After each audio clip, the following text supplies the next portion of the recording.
You're listening to Too Soon Podcast. What's up, everyone? My name is Linda Joe. I've been described as a loud, aggressive drag queen who lives for the drama, often referred to as Linda Sojourner Truth Joe, aka Linda Controversy Ho, aka Basic Black Drag Queen. But despite what you think you know about me, people tell me I'm really nice, and I choose to believe them. Hey y'all, my name is Gemma Stone, and I'm your Southern Belle transplant living in the armpit of the Midwest, Milwaukee, Wisconsin. Like my name, I like sparkle, color, and anything that's hard as a rock. I'm here to give you all the 411 on what's hot in politics and to keep you up to date on the juiciest drama out of DC. Hey y'all, it's Malaya Marvel, Wisconsin's favorite drag superhero. I'm here to keep you up to date on everything that's happening in pop culture, and we're also going to throw on some spicy anime and nerd culture as well. All right, what's up, everyone? Welcome to the podcast. As we do every week, we're going to start off with Too Soon. And I think this week it's too soon to start planning for big events, especially big gay events and pride events for the summer. What do you guys think?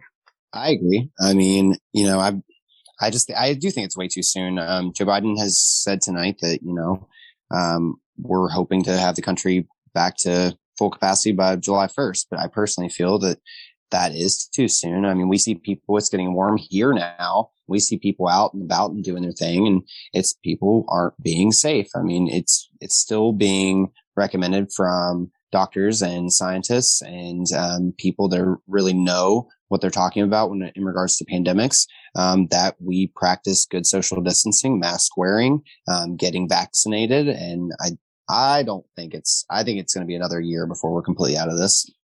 Yeah, I see where everyone's talking about. I know you two haven't been performing out in the shows, but I have been going out and doing a couple things here and there. And I think there's something to be said for, venues trying to maintain what they're doing by being as regulated as possible. But I completely agree. They need to be limiting everything.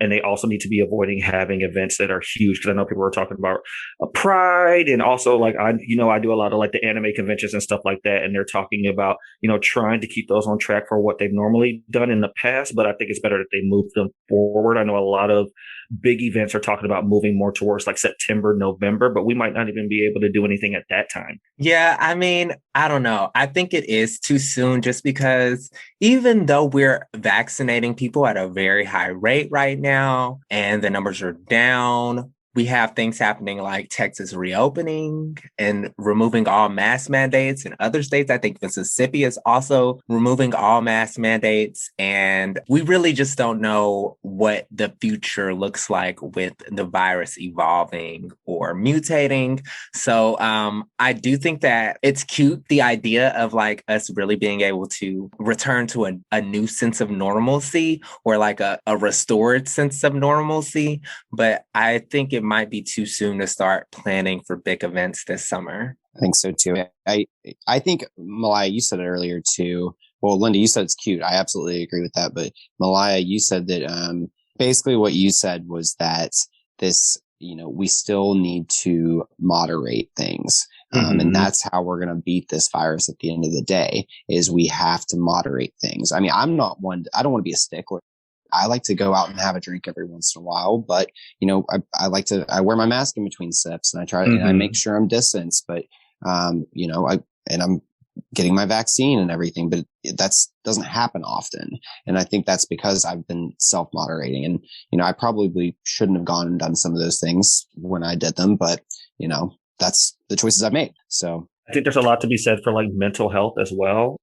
Just, isolation and stuff like that is really hard on people at times. But I think we're doing the best we can to maintain safety. And I think as long as you're taking personal accountability for what you're doing, and you're making sure that you're doing everything you possibly can to make sure yourself and the people around you are safe, as long as you're following the guidelines that have been set into place, I don't see as big of an issue with it. I think a lot of the issue comes in where we have people who are now seeing a recurrence of people just doing whatever, it's back to normal before, March of last year. That's where we had the big issues, where we have venues that are allowing people to be up and doing whatever they want to be doing in the middle of the venue and stuff like that. That's where we're seeing the issues, and they're fucking it up for people who genuinely want to try and accommodate how the world is today, but still be able to have some sort of a sense of normalcy, if that makes sense. Absolutely. And I want to point out too, the LGBTQ bars in Milwaukee are doing such a good job. They are. They're taking temperatures. People are sitting down, they're being table serviced at this point.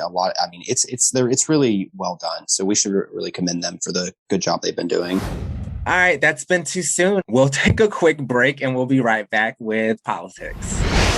You're listening to Too Soon Podcast.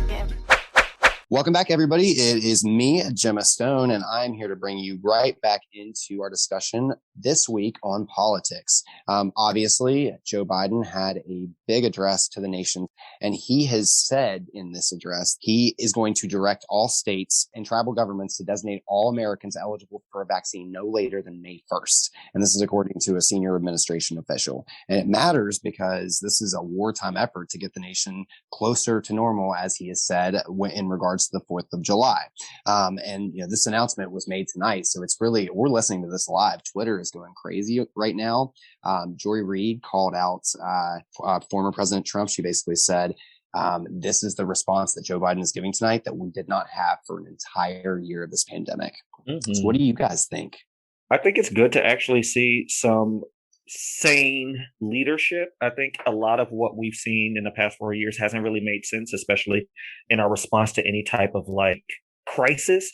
So it's nice to look at the White House and see someone who is, a politician, a credible politician in the sense, people don't like everything that he does, but he has some history behind him and he knows how to appropriately approach a lot of the issues that we're facing. And I really just hope that there's some follow through. I'm optimistic, but it's going to take a little bit of time to feel secure in what he's saying. Yeah, honestly, I'm really, really happy and I'm really encouraged by the amount of people that are getting vaccinated. I mean, I've already gotten my first shot. I know a lot of people in my circle of friends, and now that it's open to, frontline essential workers. So a lot of us bartenders are getting vaccinated. A lot of people who work in grocery stores and retail have the opportunity to get vaccinated now. So it's really, really encouraging to see. So Donald Trump he filed a cease and desist against the RNC to stop using his name and image to raise money. And he sent out a letter to all of his supporters saying, don't send your money to other Republicans, send it directly to me and my PAC. And it's hilarious because Donald Trump, he's so ignorant to how politics and how fundraising and campaigns work and how the Republican Party works. Of course, they have the right to use his name and image to raise money, but he doesn't understand that. And then one thing Donald Trump is upset about is other people making money off of him and him not getting a cut of it. You know what I'm saying? There's no other reason he wants to get this money, but for the simple fact that he would have access to the money and he would gain, especially since he's under so much scrutiny and losing so much money already. And he's embattled in all these lawsuits. I don't know if I'm using that word correctly or if that is even a word, but he's entangled. He's entangled in all these lawsuits. He's in an entanglement in all these lawsuits. Okay, Jada. And at this point, he needs any kind of stream of money. Since his businesses are failing, he's trying to get this money to come to him that they are raising off of his name in the Republican Party. Well, it's gross. He's a fucking con man. No, sorry, Malai. Go ahead. No, I was going to say it's funny because it ties back into what I was saying about him not being an actual tried and true politician. He doesn't understand how the system works, and he's been able to game the system, by feeding into, ideology versus actually feeding into being a good politician. And it's interesting to see how people are still buying into what he's doing, because this is blatantly against anything that goes with the Republican Party. So it's okay, give the money to me. What kind of sense does that make? Yeah. And I mean, he put the statement out and it reads like one of his old tweets because he's still banned on Twitter, but it started and it said, No more money for rhinos. They do nothing but hurt the Republican Party and our great voting base. They will never lead us to greatness. Send your donation to Save America PAC at donaldjtrump.com. We will bring it all back stronger than ever before! ! And it's like, this guy, I mean, he is so insecure. And I mean, obviously, this all leads back to money. I mean, he's greedy. Mm-hmm. He has swindled people for his own personal gain his entire life. So, I mean, this isn't surprising at all. But it's also something to be said about the Republicans that have allowed this to happen. They have literally made their deathbed, and the Republican Party is imploding from within. It has been for a long time. The Republicans are not gaining a base. They don't have these massive groups of people that are flocking to them because the majority of the Americans in this country are more progressive minded than most of them would care to admit. But that's the reality. So we're seeing the end and the destruction of the Republican Party, and I'm not mad about it. I'm not mad about it. I'm just scared about what comes from the future at this point. Because it's just like all of these people who are like trying to figure out their identity politically and this, that, and the other at this point in time, because we're seeing a complete shakeup and shift, especially in the Republican Party after everything that's happened. So where are they going to go? Like, what's going to happen? Are we going to see people move more towards extremism? Like, that's what I'm scared of. Are we going to see people move more towards, being moderate? It's going to be interesting to watch. I think so too. And I think we're going to see a lot more moderation, but I think it's also important for people like us that are doing this sort of conversation right now to continue having this sort of conversation, because that's how we open people up to what is humanity. In a sense, the country is moving to a more liberal place. Yeah. But at the same time, there are people who are rebelling against it so hard. I've been getting into arguments with people left and right over the PC culture that everyone is so upset about, and the cancel culture. The Republicans have been obsessed with the cancel culture. And this plays right into our next story about the stimulus being passed in the House and the Senate, because throughout the last 2 weeks, where Democrats and liberal media, and even, moderate to liberal media, they have been focused on coverage of passing the stimulus and what the Democrats are trying to do in Congress. Yeah. But like Fox News and all of these other conservative right-wing media outlets have been laser focused on Dr. Seuss. Oh yeah, that's been so dumb. They find anything that they can to make a story and get people upset over things. And that's how they pull in their audience. And what's crazy is like people don't even understand. They're just like, people are just like, oh my God, they're trying to get rid of Dr. Seuss. It's like, no, there's literally 6 books that no one's ever heard of that they're trying to move out of print. But everyone's over here talking about, oh, they're trying to get rid of One Fish, Two Fish. It's like, no, that's never what the case was. It's called Green Egg Super. I have never heard of that book in my fucking life. I know. Exactly. My mom was a big Dr. Seuss advocate when I was little, because the books like that, that's what a lot of parents read their kids when they're trying to teach them how to read and when they're trying to stimulate their minds, because they were really well written. And I never heard of these books. Exactly. I've read them all. Yeah. So what are y'all mad about? Y'all are mad about something that's not even applicable. There was only one book on the list that they got rid of that I was like, oh, I actually have heard that book name before. Girl, I'm not worried about it. Anytime we're trying to get rid of racism, step in the right direction. Absolutely. And it's coming directly from Dr. Seuss's estate, right? Estate, yeah. Yeah. So what are y'all mad about? They can do whatever they want. Okay, it's called And to Think I Saw It on Mulberry Street, which I have seen. Okay. That's the one. So, And to Think I Saw It on Mulberry Street by Dr. Seuss is a problematic book. I believe that's the one with a lot of stereotypical imagery of Asian people. Yes, I did hear about that. Yep. I haven't heard of that one either. Yeah, but that's the only one I've seen this book, and I've seen I know the name of this one, but the rest of them I've never fucking heard of. Not girl, get over it. So he wrote what, at least 100 books.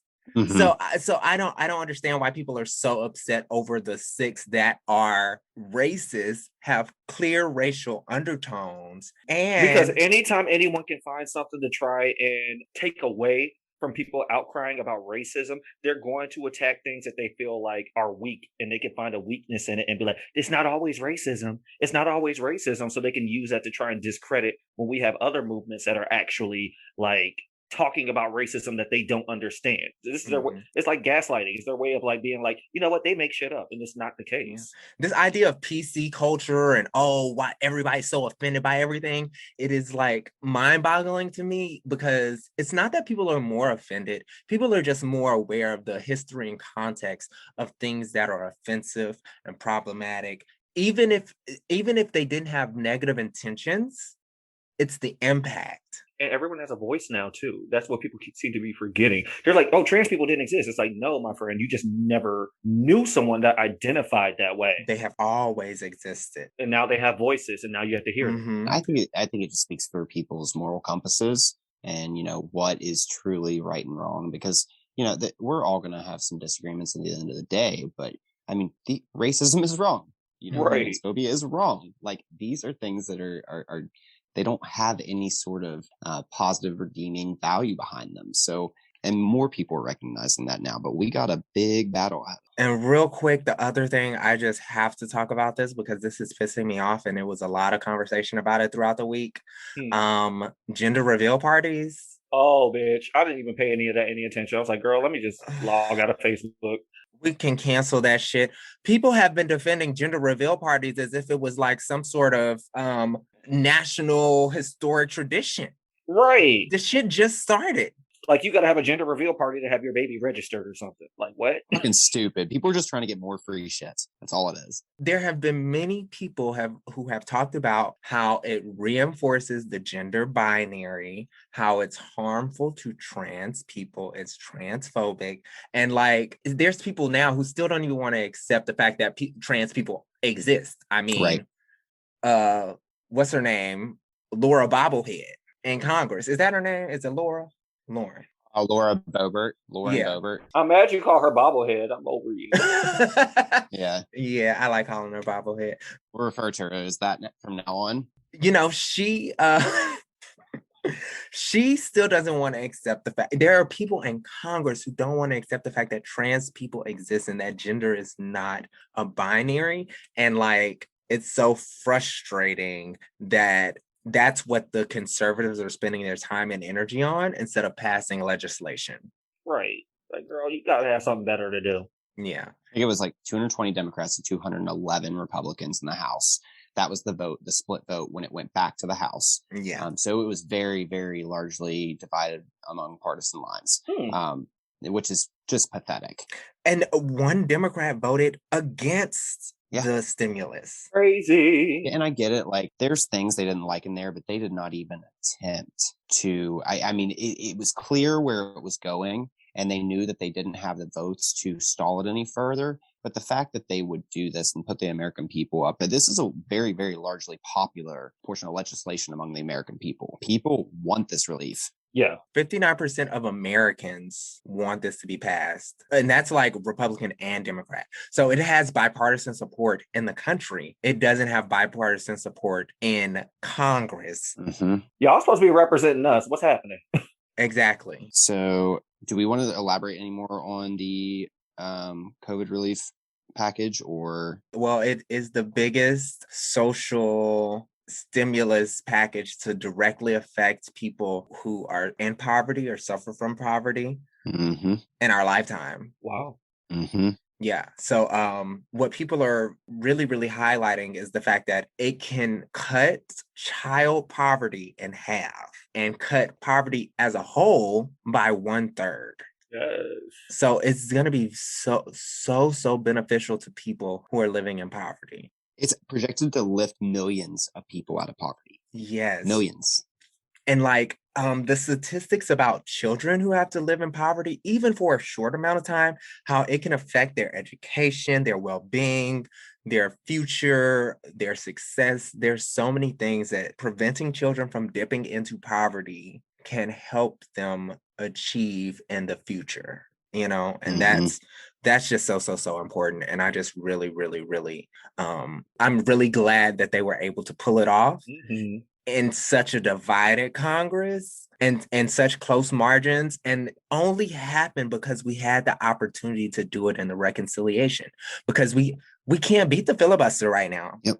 We can't beat the filibuster. And everything is hanging on, whether Joe Manchin will be in favor of it or not. He was part of the reason the stimulus wasn't bigger. They wanted to go bigger, and Joe Manchin was like, no, I ain't with that. So him having that amount of strength as a moderate centrist Democrat is going to be a problem unless we can break the filibuster. And he is not on board to end the filibuster completely. But according to the new interview he did with, I think, Vice, he was like, well, I'm open to changing how we handle the filibuster. So we'll see. Joe Manchin has a history of problematic behavior.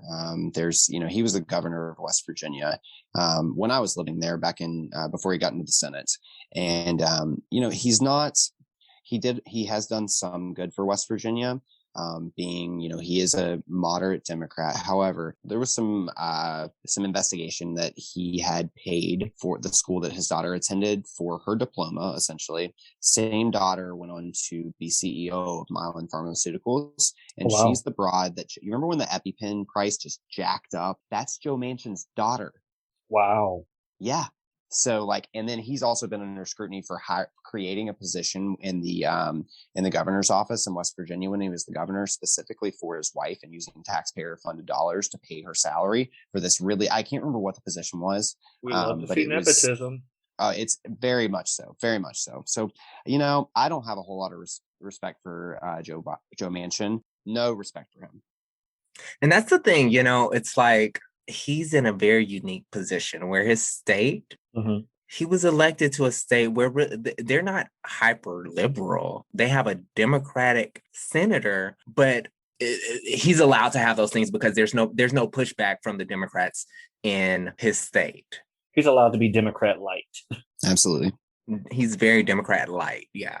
And I don't know, man. I really, really, really, I don't think he's running for re-election, though. I think this is going to be his last. I don't know if I've seen anywhere that he's said anything, but I'll dig into it. Yeah. And we'll check back on that. Yeah. And even if he is running again, hopefully there's a Democrat to the left of him. There is a Democrat that has been working her way up, and she's a coal miner's daughter, and she is a progressive, and she's smart. Paula Jean Swearingen. And she is running. She ran against him before, and she got some traction. She is such an advocate for a progressive movement in West Virginia, and she's getting a lot of support there. So support Paula Jean. We want to see her. Good. Yes, we gotta make sure we include her name somewhere so people know where to go look. Yeah, for sure, we can do that. That is it for politics. We are going to take a quick break, and we will be right back. You're listening to Too Soon Podcast. Okay, so you guys know that Zoom, obviously, we're using it right now. We're Zoom divas. So all these different organizations are utilizing Zoom. Companies doing it. Lots of places are doing it. So my best friend texted me last night. She's like, do you want to see something really, really funny, but also super terrible? I'm like, always, of course, please. So she sends me this video of a Zoom meet. A hunger task force in West Virginia was having an online meeting where they were talking about the poverty issues in the state there and what their missions were and how they were lobbying Congress to make sure that they're helping people out of poverty, a lot like what we're seeing all over the country right now. So really great town hall they're having, and they have one of our representatives to the West Virginia House, Danielle Walker. So Delegate Danielle Walker is a super incredible, amazing advocate of the human being. She's this powerful Black woman. She's from Louisiana. She moved to West Virginia, and she took her 2 kids there with her. She has dealt with every single adverse sort of thing you could throw at somebody. So she's an incredible human being. She's on this call, and I'm watching her the whole time. And this guy's starting to talk, and he's getting ready to transition over, introducing Danielle Walker and say, tell me about what you know about poverty and food in West Virginia.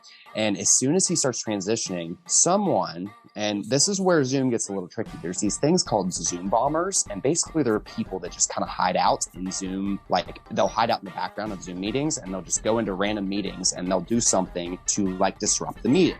Oh no. Oh, it's bad. Sometimes it's really, really bad stuff. Like it's hijacked and it could be obscene or lewd or racist or homophobic, anti-Semitic things. Oh no. But this particular Zoom bombing that happened during this West Virginia hunger, like online live Facebook meeting, you hear this noise and it's like loud rap and the screen is like completely jet black. And then all of a sudden you see just this butthole pop up on the screen and it's like ball sack and butthole and it's just like on the Zoom meeting.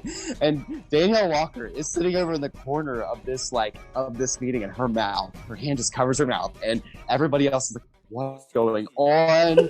And, I mean, I'll have to send you guys the video. This is the funniest thing I've ever seen in my life. I'm going to send it in the group now.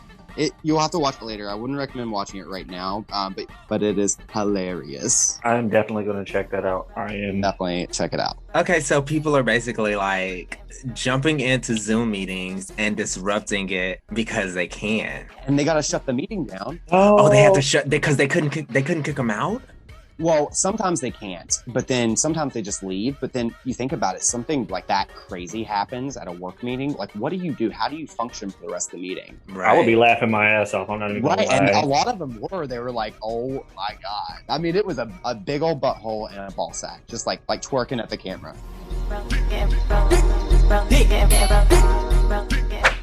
Hey y'all, how you doing? And welcome back to Too Soon. We're getting ready to jump into talking about the new Powerpuff Girls reboot that they're bringing to the CW. Thoughts and opinions on the Powerpuff Girls. I personally think that with the format that the show was originally, I grew up with like the 90s cartoon where it was surreal and it was over the top and they were, throwing people through buildings. It's just too like a different universe to bring it to the real world. They'll have to be real subdued to make the Powerpuff Girls live action. I just don't think it'll work. I don't know. I'm excited. I mean, like, here's the thing. I love the Powerpuff Girls, and I think the Powerpuff Girls are iconic.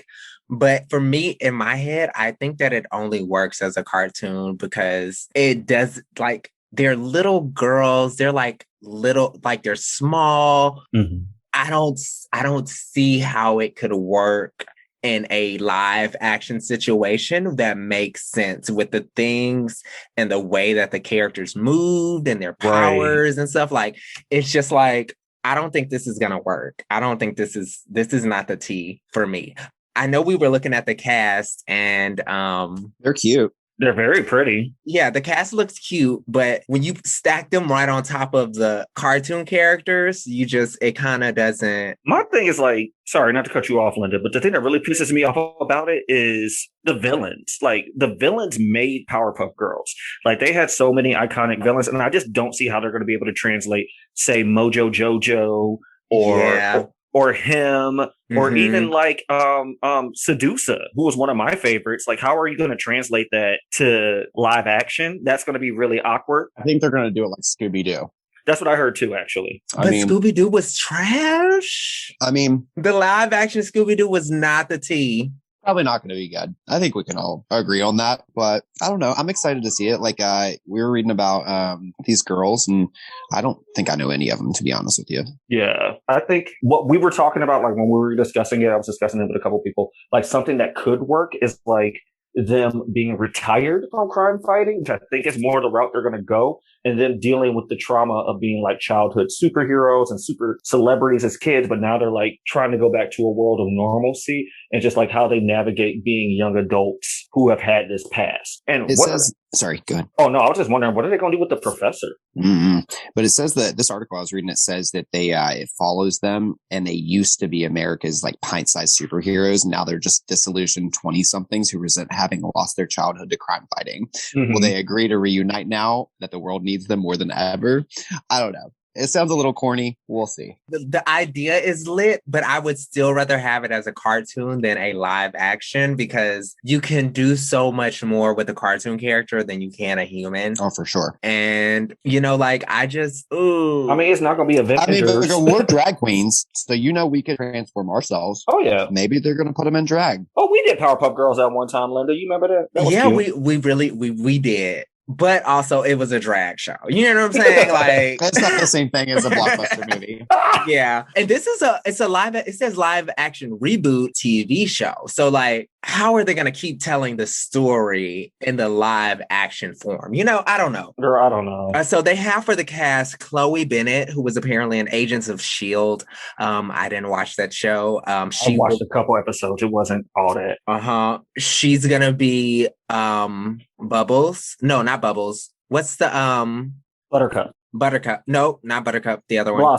Blossom. Chloe Bennett is going to be Blossom. Dove Cameron, who was also in Descendants, is going to be Bubbles. And then Yana Peralt. She was in Jagged Little Pill, which I've never heard of. She's going to be Buttercup. And I like the fact that the girls are, not all white. Yes. It makes sense, though, if they're all going to be made out of a test tube. It's not like he used any DNA when he created them. So why would they have a racial identity? Yeah. I mean, they could have been blue, green, and pink. Exactly. They had the black girl. What happened to the little black one? I want to see if they're going to bring her out. Oh, yeah, that's right. But I also feel like the reboots that they have done for the Powerpuff Girls, they tried to change those too. They tried to make them more for tweens, and they're elementary school kids, but they had them with the high school kids and stuff like that. So I feel like they haven't really found the groove of staying authentic to the Powerpuff Girls in this new age. They're trying to find a way to make them hip again because they were so popular in the 90s. Yeah, and it looks like this is going to be coming to the CW. Mm-hmm. I mean, and the CW, they have a long history of making good shit bad.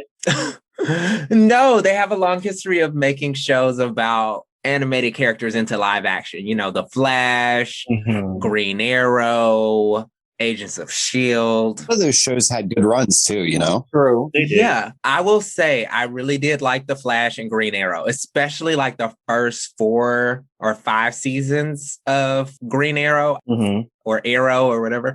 I was very into it. But speaking of which, is Black Lightning on the CW? Yes, Black Lightning is also on CW, and I haven't got a chance yet to watch Black Lightning, but whole nother separate topic. But I think China Anne McClain, the little girls are they were young Disney stars, whatever. They did a bunch of stuff with Tyler Perry, whatever. She's in that show. And she was talking about being mistreated in Hollywood working on that show. So I think she recently quit. So I don't know. I think there might be something going on with the future of that show where they might not continue, or they're going to be switching up the cast because she's no longer there. Side note.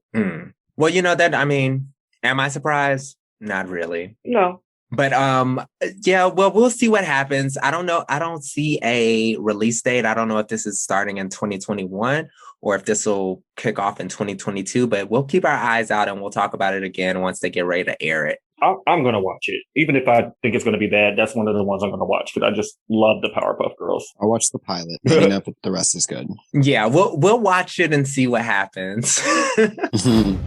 In other news in pop culture, Coming to America came out last week-ish. Something like that. A couple weeks ago. Last weekend before last. I watched it. I thought you watched part of it. Did you watch some of it? I've seen some of it, but you know me, I try and put something on after work and I end up falling asleep. So yeah, I put it on, I watched it, and here's what I'll say. This movie was for fans of the original movie who just wanted to feel the nostalgia. Okay. And I don't think that there was a fully realized story. There was a lot of cameos and they brought a lot of people back from the original and brought in a lot of new people. And it was fun to see. And I think overall, it's not an award-winning movie, but it is something cute and it's nostalgic. And kudos to Eddie Murphy for bringing everyone back and, them just having a good time and having fun. I don't know how long they were in the works to film this because it's been 20 some years since the original, right? Yeah. It's been 30. It's been over. Years. It's been over 30. It's been over 30 actually because I think it came out in 88 or 89. Oh, wow. And so, yeah. And they kept referencing it's been 30 years in the movie. So I think they started filming this back in 2019. Yeah, probably. 2018, 2019. Well, they've been talking about it for a minute. I know they've been talking about wanting to redo it and it's been in the works. So I'm glad. At least they got it done. Yeah. Well, so it's worth the watch then, right?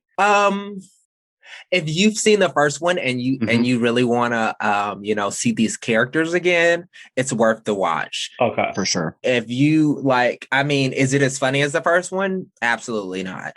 Does it bring any new revelations or answer any questions you wanted it to answer, or even have confrontations that you wanted characters to have? Just not a whole lot of plot. No. The original one was so good. It's just, that's not a movie that can be really reproduced. And just such a great movie. Yeah. I'm still going to watch it. I want to see it. I love the original. I love Eddie Murphy. Yeah. So I'm going to watch it. I feel like this wasn't the type of the Coming to America, the original, wasn't the type of movie that you would really have a sequel for. Oh, yeah. I think if anything, it almost would have been cool for them to do like a remake, or with new characters, like with someone else's Eddie Murphy's character and somebody else being like a reboot instead of a sequel.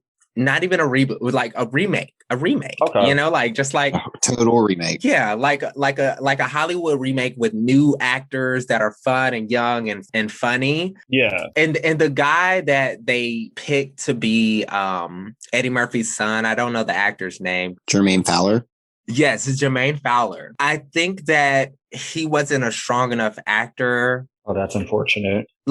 I'm sure he'll have a great career. He'll go on to do bigger and better things. This role, I think maybe it was the script, maybe it was just like the pace of the story and the plot, but there just wasn't enough room in the story to fully flesh out him. There wasn't enough room in the story to really flesh out his love interest and their love story.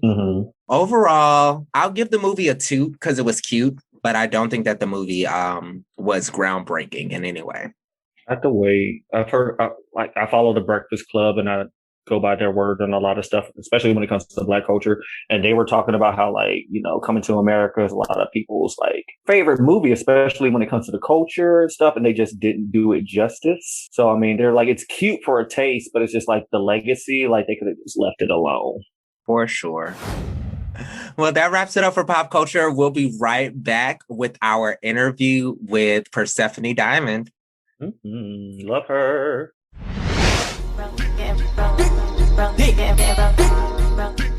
All right. What is up, Persephone? How are you doing, doll?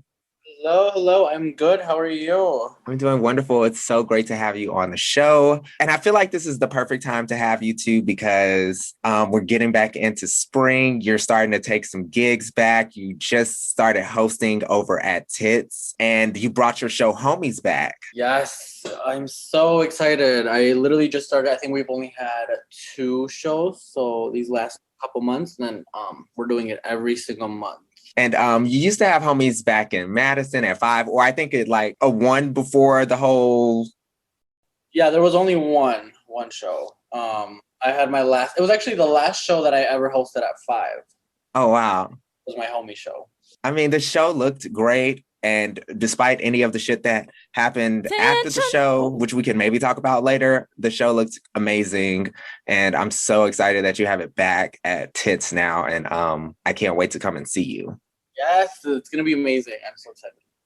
Yep. How was your year through the pandemic, and what was that like for you, and any highlights or things that changed or that inspired you through the pandemonium? Oh, well, girl, it was rough. I mean, obviously, I own a salon during the daytime, so that's where a lot of my income came from. But I used to do drag Thursday through Sunday before COVID, so a lot of my money did actually come from drag. I used to travel all over Wisconsin. I was booked in Chicago at least twice a month. So obviously I had lost a lot of money because of it. So it was really stressful because obviously not only did we do our gigs with drag, but having to pay for everything in the salon, even through COVID and stuff, was just horrible. So what I did was I actually didn't do drag a lot during quarantine and stuff. When COVID just had started, because I was focusing on my weight loss journey. So obviously I was out, focusing on that, trying to eat better, trying to lose weight. And then once in a while, I remember I would do my makeup because I really did miss it. The girls were doing some online shows. I did a couple of those. Yeah. I was looking back at our messages and I saw that we were getting ready to, or at least planning to do another show at Dick's, but I don't think it ever ended up happening, did it? No. Everything good got canceled. Like there were so many things that I was so excited for. That COVID. Yeah. So it was rough, girl. It was rough, but I'm excited that at least things are starting to, get a little better. I mean, I guess not with COVID, but like there's things that are opening up. I guess everybody's just getting kind of used to it and find ways how to like format shows and like trying to keep everything safe, because at first we were all freaking out. That's why everything got canceled. Yeah. And I'm gonna double back though, just because I wanted to talk to you about this too, because you did, like, how much weight did you lose over the pandemic? I lost about like 60 pounds now. Wow. Yeah. Because I mean, I've seen your progress pics and I'm like, oh, she's really fucking killing it. So it's really cool to see. I know weight loss can be a journey for people. And like, honestly, I thought you looked stunning before, but it's your body. And if you feel even more stunning now, I support that. And I love that. And you got to do what makes you happy. And I'm so happy to see your journey, no matter where you are on the scale. You're still a stunning ass bitch. It was a lot about like self-esteem, and more about like health and stuff too. Cause like, girl, you already know, being a dancing girl, I don't think girls that are bigger get enough credit for when they are dancing girls. Because I am telling you, doing stunts and tricks and dancing now is a million times easier than it was a year ago. Yeah. Like, I remember doing splits and I thought about getting off the ground, girl. It was hard. It was not easy. And I wasn't even like, like that big, but like it was to the point where like, I obviously like, it was hard, like I lost my breath. I just was not in shape, Yeah. And yeah, it's more about that. It's a lot. I just feel better. I feel better, not just like how I look, but like performing and just like my energy on stage and everything is just a lot easier for me. Yeah. And I mean, I'm sure it was probably great for your mental health too. Yeah, girl. Because obviously, like, because I've always been very thin. So like when I gained 80 pounds. That's to the biggest like. Okay. When I gained those 80 pounds, it was just like devastating because like none of my drag fit me. Like I, like just did not feel. It was like I had to change my makeup. I had to like change the things that I could wear. Like it was really hard for me. And that was when I like was first starting drag. So like not only was I a baby queen, but like now all of a sudden I had to figure out like how to fit everything with my body, how to learn how to, pad differently when I'm gaining weight. Like it was just a mess. I get where you're coming from. That was actually one of my questions was about your weight loss journey. So congratulations, one. That's what an awesome feat. But yeah, I completely feel where you're coming from with that. My thing was I grew up, I was really a little kid. And then by about second grade, third grade, I started gaining weight very rapidly. And by the time I was in ninth grade, I was just a chubby kid and I kind of fluctuated a little bit back and forth, but by my sophomore year of college, I weighed like 250 pounds. And, so that was a lot of weight for somebody with my frame. And, you're not much, I think we're about the same height for the most part. So it's really hard to carry that on you.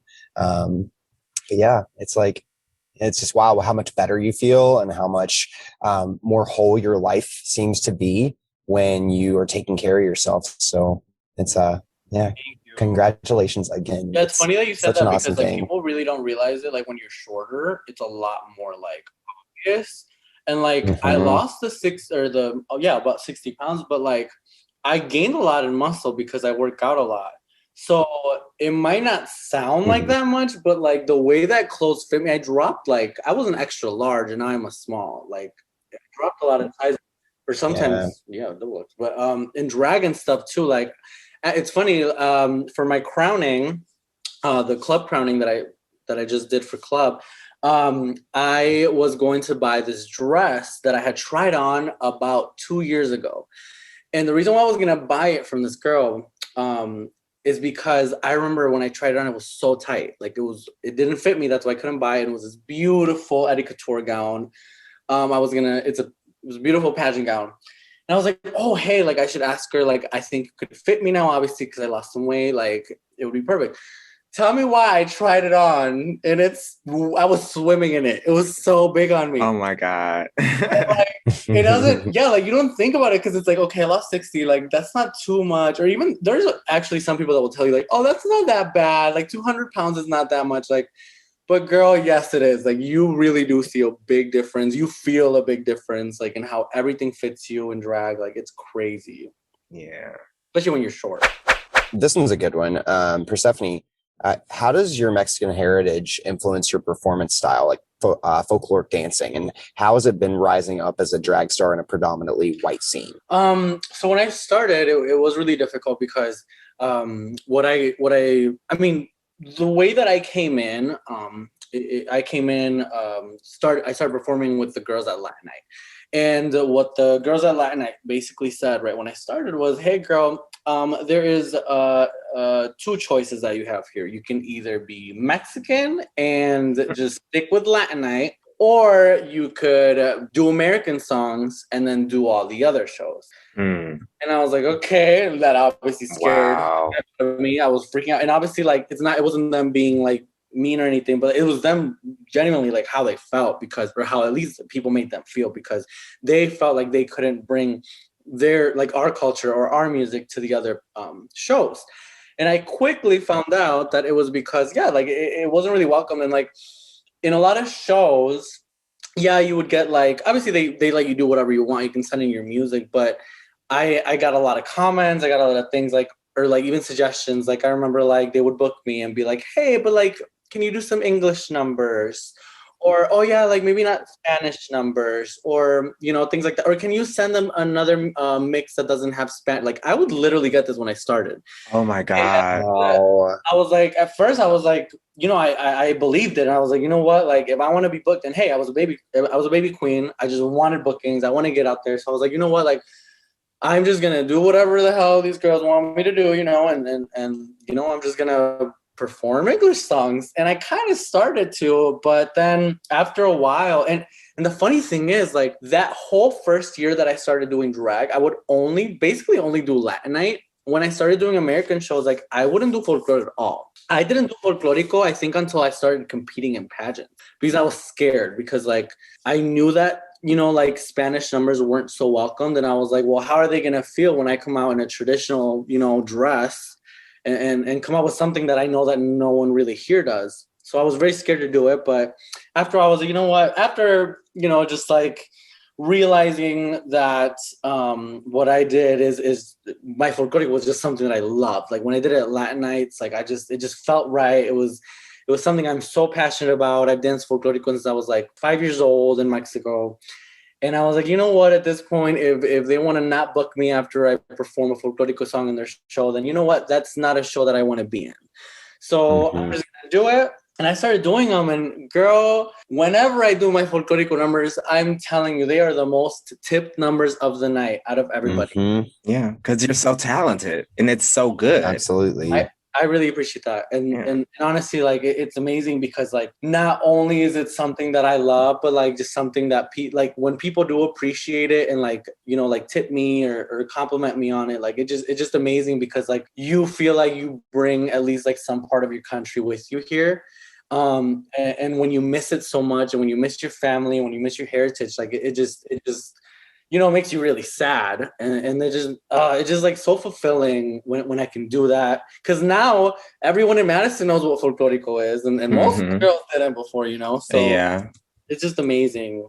I could not see you getting on a stage doing Folklórico and everyone not being all in, because it's such an experience to watch. You're drawn in. So for anyone to question like how the audience would receive something that they're not used to, it's really, that's for the birds, honey. It was very fulfilling when I did club and then won with that, because the first year that I competed in club, I did Folklórico, and girl, I threw those sheets away. But some of the things that like you would see in the comments, like it wasn't them being malicious or anything, but it was just like the fact that like obviously like I understand that like the judges weren't very educated in like Folklórico or Mexican culture, but a lot of the things like what I was more shook about was the fact that like no one really came backstage to ask me anything, or like maybe like even after, you know, even if I didn't win, if they at least came back and been like, hey, like why did you do this or why did you do that, or you know, or at least ask me like how we do things traditionally. But like it was really rough, you know, and because I felt so discouraged because I'm like, oh, like, you know, this isn't just like a talent that I found, like, or that I came up with, like, yeah, this is my heritage. This is like a real art form. and even if I didn't win, like I would understand that, because at the end of the day, like, it is a pageant. I'm there to be judged. I'm there to compete. So I understood the judgment, but at the same time, it's like, okay, I would still want, if you don't understand like an aspect of it, I would still want you to at least like have the decency to ask me questions afterwards, or to, you know, like, I don't know, just at least educate yourself a little bit on what Folklórico is, or why I did what I did, you know? So what got you into Folklórico? My mom just wanted to get me out of the house somehow, you know, because you weren't having a very good situation at home. So what she decided to do was put me in Folklórico dance classes. Mm-hmm. And she was like, yo, well, while I'm here, they also have an adult group, so I'm gonna join too. It'll be good for me. And we both did it. And we've been dancing ever since. I never stopped. We have a Folklórico group here. We perform here in the Overture Center in Madison every year, obviously before COVID. Mm-hmm. And yeah, I never stopped. I love it. Even out of drag, I still perform Folklórico as a boy. Like, yeah, something that I love. That's really, really, really cool. How did you start becoming, you know, like this outspoken queen, you know, that's, you know, you are that bitch, and I love that about you. And I think we're very similar in that way, where if somebody does something that I disagree with or that I find offensive, I'm gonna call you out. Yeah. And, you know, I think sometimes there's a misconception that people like us, like we do it for attention or something. But, you know, I'm not doing it for attention. I'm doing it to raise awareness to racism, transphobia, homophobia, all of that. And but what brought you there? Because so the funny thing is that, you know, a lot of people say, like, I think they have a big misconception that like we do it, you know, because we just want to be liked so bad, or we want to be included so bad. But the funny thing is that like everything that I do with drag, the pageants that I've done and everything, have brought me where I am now, right? Mm-hmm. So if I would have never spoken up about any issues, I can assure you that I would have been probably double as booked as I was. I would have been in everybody's show. I would have been everybody's friend. You know, if I try to be that girl that just like stayed quiet, I would have been, you know, included in everything. But the thing is, like, to me, and it's funny that you asked that, because like I actually don't consider myself an activist. Yeah. And the reason why that is because I feel like what I do isn't different than what everybody should be doing. Because I don't go out of, I don't know, at least this is how I feel. I feel like it's not hard to speak up. Yeah. And speak up and really like notice, especially in the LGBTQ community, like how minorities get treated. Like, it's very obvious. Like, it's not something that like people don't know. Everybody sees it. They just choose to not talk about it. So I choose to talk about it. I always say I didn't get these crowns to look pretty and to be booked in shows. I couldn't care less how many prelims I have, how many shows I'm booked at, how many things I'm included in drag wise. Like, I wanted to have this platform to make a difference in whatever I wanted to make a difference in. Yeah. And I don't consider myself an activist because I don't know, like I don't do it just because I want to call myself that, if that makes sense. Like, yeah. I do it because it's something that I just feel passionate about, and what I feel like everybody should be doing. Yeah, you're vocal and you're outspoken. What made you want to get into pageants to do that? Did you see pageants as a way for you to have that microphone to change things? Well, I've always liked competing. I've always been competitive, being in dance in high school and stuff, and I've always liked that aspect of it. I knew that my drag, even though I obviously live and anybody can see my shows and see that I book everybody. I love drag kings. I love spooky girls. I love alternative girls. Like, I love all forms of drag, and I know how to value that. I also know that I am very much about, you know, pretty Latina girl that dances. Like I know that's what I like, you know, and I'm not ashamed of it. But obviously, like my style of drag very much fits into pageants. And at the same time, I know I can bring different things to pageants because Folklórico, believe it or not, isn't done even in Latin pageants. Like Folklórico was not done. I honestly don't even. I've seen a couple girls like wear costumes or like do some sort of like intro with folk, but there's never been like a full like Folklórico talent in the state of Wisconsin that at least I know of. Yeah. So I definitely wanted to do that and just bring like a different aspect, I guess, of it. And not only did I like it, but I feel like I just had so much motivation to do it because I told myself, I'm like, you know what, girl? One day you're going to beat these girls. You're going to win all these pageants and you're going to do it doing your damn Spanish numbers. Yeah. And you did it in record speed because you're what, 23? Yeah. 20. And you in 6 pageants in 2019, I think. Yeah, 2019. Yeah, 2019, you were the title holder for Miss Gay Latina Kenosha. Gay Latina Kenosha, Miss Five Fabulous. Miss Club. Miss Primavera Chicago. I was also the Survivor Season 2 winner in Chicago. So what's next? I don't know. So my plan before COVID was to do some sort. I was gonna do US of A. Okay. Because I qualified for it. I'm not sure if I still want to do that. What I do know is that I want to do a system that goes that is national. The main reason being because one, I want to have that experience, but also because I want to bring my Folklórico to a national pageant. I want everyone to see it. That is my goal. That is one of my biggest goals in drag. Even if I don't win, I just want to take it there, and I want people to see it.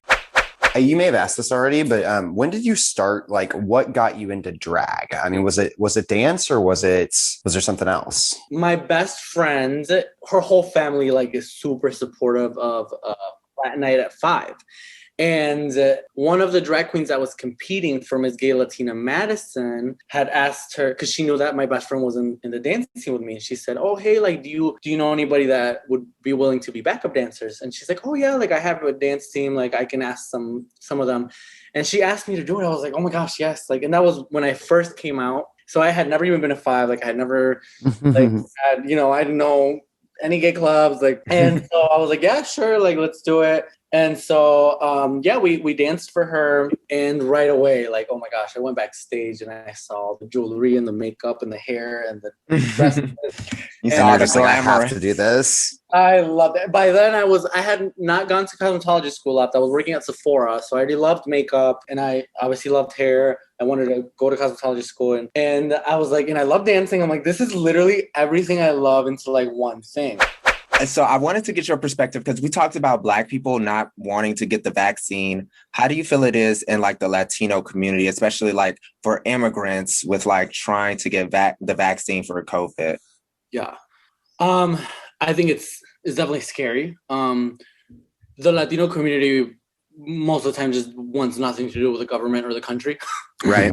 So it's already so difficult because like not only do you like there's like so much conspiracy on the vaccine and like everything that goes on with it, but I feel like everybody's just so scared, and not only are they scared to get it, but like if you do get sick, if something like that does happen, like when you don't have a social, obviously you don't have health insurance, you don't have benefits, you don't have the resources to go to the doctors, you don't have, right. So it is. I feel like it is really scary because of that, because if something does happen, like what are you gonna do, and everybody's gonna try to protect their family and try to be good. I feel like obviously they would get it. I feel like a lot of the people that I have talked to obviously will do what they can to keep everybody safe and to be healthy and to stop the spread of COVID. But at the same time, like it is, I guess, I don't want to say more risky because obviously like because everybody does struggle with it, but like when you don't have health insurance, when you don't have the resource, when you don't have a social, when you can't get a driver's license, like it's hard. Things like this scare you 10 times more because we are already struggling so much that anything that adds to it, it's like, what are you going to do? Go back to your country at this point? Like this is your country, Right. It's been very hard to like try to convince some people to get the vaccine. And like, I've already gotten my first shot. I don't know if you plan on getting the vaccine, but it's better. The more people that we're able to get vaccinated and the less fear we have around it, it's going to be so much better for everybody. No, as soon as I can get it, I'm definitely getting it. I work obviously with people at my salon and rag, so I want to be as safe as possible. Should we do too soon? Yeah. Let's do it. All right. So this next thing up it's like a little speed round kind of game. We're gonna throw some stuff at you, and you can tell me if it's too soon, which is like taboo to talk about, or something we should not talk about yet, and then too late, which means that it is irrelevant, old news, and we don't need to talk about it anymore. Yeah. All right. Is there an in between? Say what? Is there an in between? I guess it could be usually, right? Yeah, it's usually not. Okay. It's usually rapid fire. Yeah. And also too, I mean, you can pass too if you don't want to answer it, if you don't have an answer for it. Okay, let's do it. All right. So is it too soon or too late to make predictions for the season 14 queens? And who would you like to see locally on the show? Too soon, I think. Yeah. Okay. Yeah. Cause as soon as one season starts, people are already on the internet trying to making prediction lists. But if you had to pick some local girls, who would you like to see on the show in Madison? Local girls. One of them would be Anya Nees. Amethyst von Trollenberg. Oh my God, Amethyst would kill it. Karma, she would be amazing. Karma's a bitch. Karma's a bitch. Oh my gosh, I just she's gonna kill me. Oh. Bleep that out, okay? Yes, I will bleep that out. Okay, because she would kill me. Yeah. Karma's a bitch, yeah. She is so talented, so stunning. Is it too soon or too late to declare you the longest reigning Miss Club Wisconsin? Too late. Too late. Too late. I was. Yeah. Is it too soon or too late to address the lack of diversity in local shows? Wait. So too soon is to not like it's taboo. We shouldn't talk about it. No, we should. Yeah. Yeah. We need to never not talk about it. It's always going to be the right time. Yes. 2 on time. Okay. Hot seat question. Is it too soon or too late to put the phrase nasty and rude to bed? Too soon. I don't know. I agree. Okay, so I said I only used it once. And I didn't even use it. It was one of Cyrus K. Stratton made a sign that said rude and nasty for their show. And I died. It was so good. And he gave it to us and we all took a picture with it. We thought it was great. Obviously, people were very angry about it. The thing I don't understand, this is what I don't understand. Everybody was very upset with me about it, but this is something that I got called. Like, this isn't something that I called someone. Yeah. So why are you upset that I'm using the words that I got called? And at the end of the day, even if it wasn't it wasn't meant for brown and black people, it was meant for me and my friends. But after that, I mean, I never even said it or used it or whatever. Like, I know I am, whatever, rude and nasty. Yeah. I'll be there until the day I die. Yeah. It's okay. I love it. You got to make some merch that says rude and nasty. Yeah, girl. You got to, you know what? When you get called things like that, you just have to own them and be happy. Wear it with pride. For sure. That's pretty much, I think that's all the questions that we have for you. Real quick, before you go, please let us know about any upcoming shows or gigs or anything you have coming up. So I have my homie show. Oh wait, when is this coming out? This will be coming out the interview will be out on Thursday, unless I can get it out tonight. But okay, so actually Thursday night is my homie show at This Is It.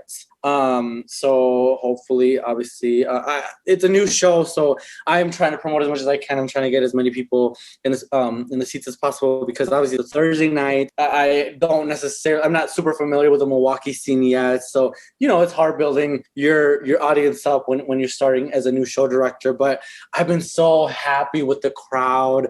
It has been so amazing. So I'd be really happy to see obviously more people support me there. And then the 26th 26th of this month, I have another show. I'm in Amethyst von Trollenberg's show at 5 Nightclub here in Madison.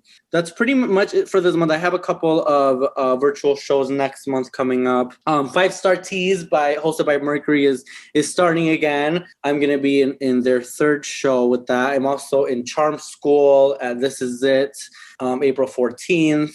I haven't posted anything, but I am starting to take more bookings. I'm excited to just start doing drag again.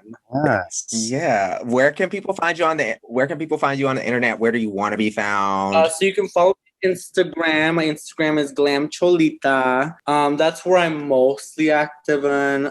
Facebook, also Persephone B Diamond, but mostly Instagram is where I tell people to follow me. Awesome.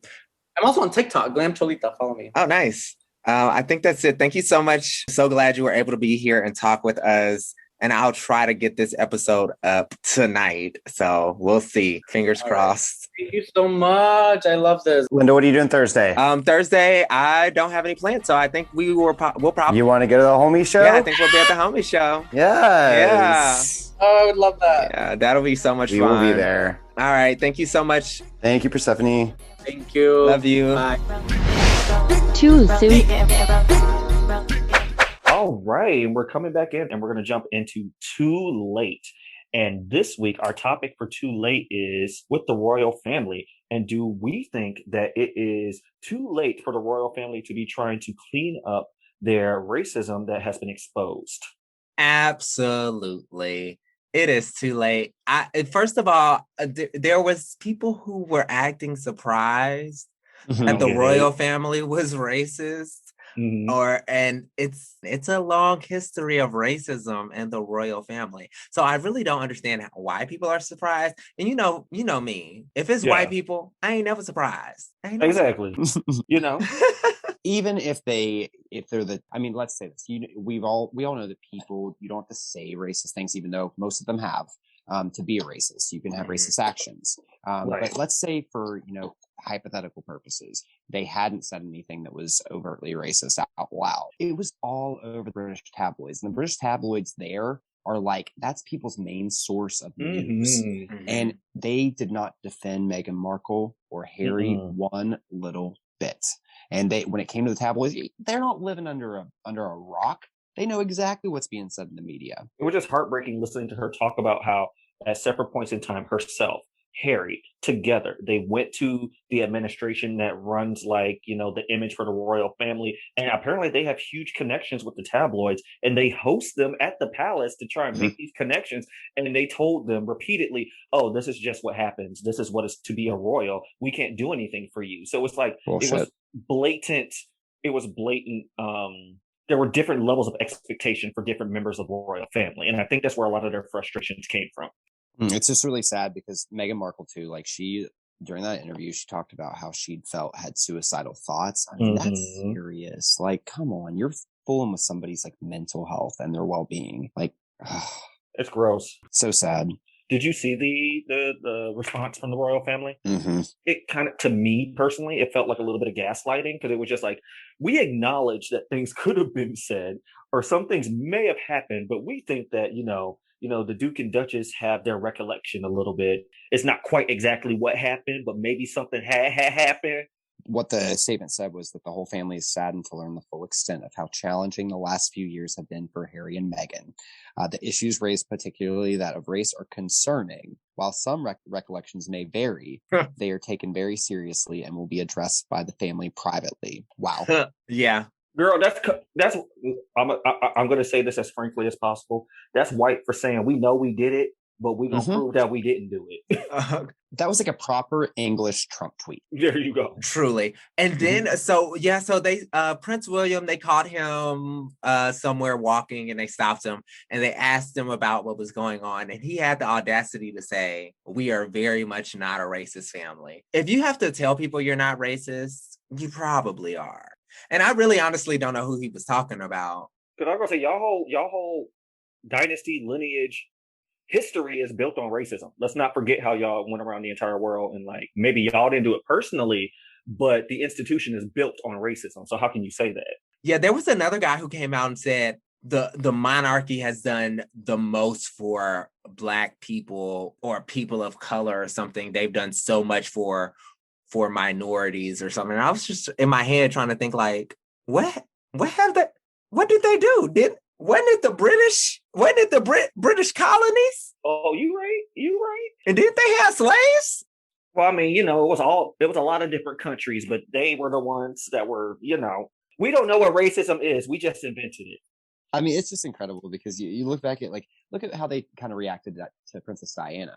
When she went to Africa and she was holding hands with a kid that was dying of HIV or AIDS. She held a baby that was this little Black baby, and it was shocking. They were shocked. Yeah, I was gonna say Harry. Didn't he touched on he blatantly put it out there, a lot of it came from them seeing how good Meghan was doing when they were doing their Commonwealth tours and stuff like that, and how the people were reacting to her. And he felt like there was a little bit of animosity and jealousy built up because she came in, people weren't trying to teach her how to be a royal. She had to get together with her team and teach herself how to be a royal while she's still trying to present herself as someone who knows how to be a royal. So I think they set her up to fail. And then when they saw that she wasn't failing, they were like, sis, this isn't working. We're not supposed to have the Black girl be the one that people like. Oh yeah, it's definitely a thing where I mean, who am I to speak for white people? But I feel like white people want to see Black people fail when they are given opportunities to succeed or put in positions of power. Well, I think in that institution, they just don't want to see her doing better than them. And I think that's part of what it was. Well, I mean, because it reminds me of Obama. When he became president, they wanted to see him fail, and they were doing everything in their power to make him look bad. And this idea that somehow Meghan was a bully to her staff, bullshit. How she, made Kate cry, bullshit. Well, she debunked that. She debunked that in the interview. She straight up was like, no, actually, what happened was, and one of the big reasons that they were having such an issue with the royal family was that Kate made her cry, supposedly. And it got twisted to being that she did it to make, save face for Kate. And it never got corrected. And they basically told her, hey, we all deal with stuff like this. We're very thankful that you haven't gone on record trying to create a bigger issue than it is. But it's why aren't y'all defending me as a member, of this institution? I deserve to be defended as well. I shouldn't have to be, silenced for her benefit. Yeah. And that's the thing, I think that when it comes to Meghan, the fact that she got a drop of Black in her, they will never see her as equal. That I absolutely now Meghan is a woman who could almost pass for white. Oh yeah. We've talked about this before. Now point of clarification, when we were talking, I looked up Meghan's mama. Meghan's mama is Black. Chocolate. She's a Black woman, and both of so she's 50-50. She's not a quadroon, but she looks like one. Cut that word out. Nobody is gonna be mad at that. Oh my God, I'm not doing this with you again. But just point of clarification: her mama is Black. Her mother is Black. Her grandparents, her mother's parents are both Black. But African American descendants of slaves will still have some percentage of white in us because we were raped. So I was gonna say colonized, but okay, we telling the truth today. The fact that they debated on how dark the baby would be. I want to know who said it. This is just my opinion. Allegedly, this is my homosexual opinion. I think that it was their father. Agreed. 100%. Prince Charles. And I do believe that it was Harry's brother as well, Prince William. I thought it was those two as well. You cannot tell me both of them. Because it wasn't just one person guessing on it. And it could have been some of their cousins and aunts and uncles too. So it may not have been the Queen and Prince Philip, but let me tell you. I don't think she would have been dumb enough to have that conversation with them directly. Oh, yeah. I'm sure she probably thought it. She probably just wasn't there. She wasn't going to say that. She had somebody else say that. She might have had side conversations with other members of the house. Oh, for sure. And if Harry's father said it to him, there's no doubt in my mind that he made comments to his mother about it. So the queen was well aware of how other royals felt about them having a child and the chance that their child may actually present Black. And that baby came out. It's a white baby. That's right. baby. Baby, that baby got ginger hair. Right. It came out with a red hair with fair skin, and like there's nobody's gonna question if the kid is mixed. Nobody, if you saw him on the street, you wouldn't know. The only way you would know is if you know that is the child of Meghan Markle. So she's pregnant again, and honestly, I'm praying to God that this baby comes out with some melanin in its skin. Right. I hope that it has some kinky hair. I hope that Meghan stops straightening her hair and let her kinky curls show and just. You think her hair is? It is. I think her hair. Curly? Her hair is actually curly. If you see pictures of her when she was a child, like when she was a teen, her hair is curly. She had like a 3B. Okay, I got you. 3A, 3B up in there somewhere. It curls. So she straightens her hair. She's very fair skinned. But I think what I would do in defiance to all of the BS, honey. No tanning. Oh, you ain't. You want to see a Black woman? I'm gonna be a Black woman. Okay. So that's what I would do if I was her. And I really, really do hope that their next child comes out with some melanin in their skin and really upsets the royal family. And the fact that they've been cut off and they don't want to give her child a title. Now, this is the other thing that irritated me. I'm sorry, I'm going on another rant about this, but Meghan said she didn't care about whether or not he had the title. Her and her child. As long as if he has the title, if it requires him to have a title to be protected, she wants him to have the title. And I think that's bullshit. He is entitled to that title. He is a prince. He is the son of a prince. He deserves his title and everything that comes along with it. If you're not going to take that shit away from Kate kids, you shouldn't take it away from Harry's kids. And they never really gave them a reasoning behind why they didn't want to give him a title, right? And not that I know of. But they made it sound like they were basically like, yeah, we just don't think he needs a title. I forget what she said exactly, but they didn't think that he needed a title because it might have had to do with them stepping down from being senior royals. I have to look back and see that.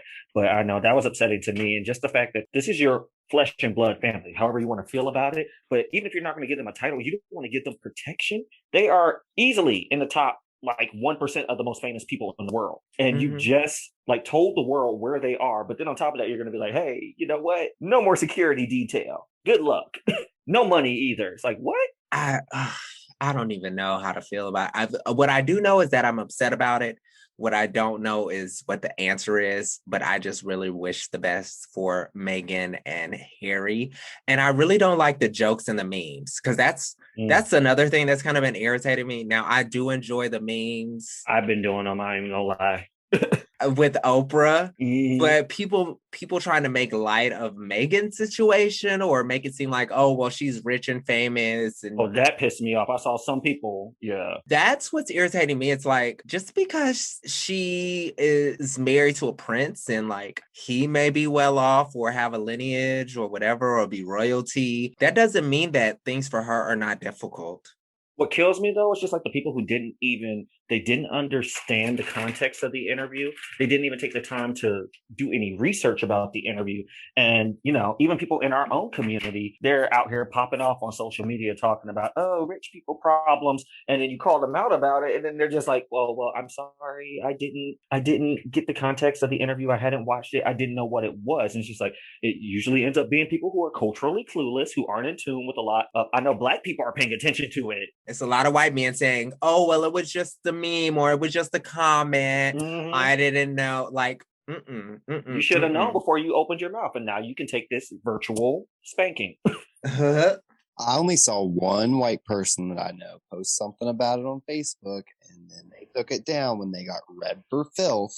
When they said, y'all know what I'm talking about, right? Oh, I think I did see that. I'm not gonna bring anything up, but I'm just saying, like, should we get into it? Should we get into it just to be messy and we can put this in a little bonus? We'll do it for a bonus episode.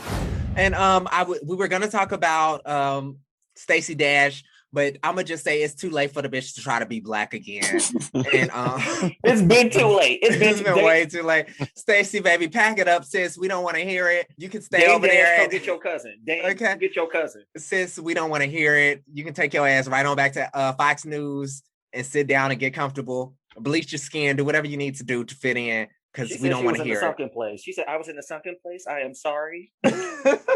Take me back. Sorry, Stacey. Stacey, The only thing I want to see you in is Clueless, and I want to forget you ever existed after that, all right? I don't even want to see her in that.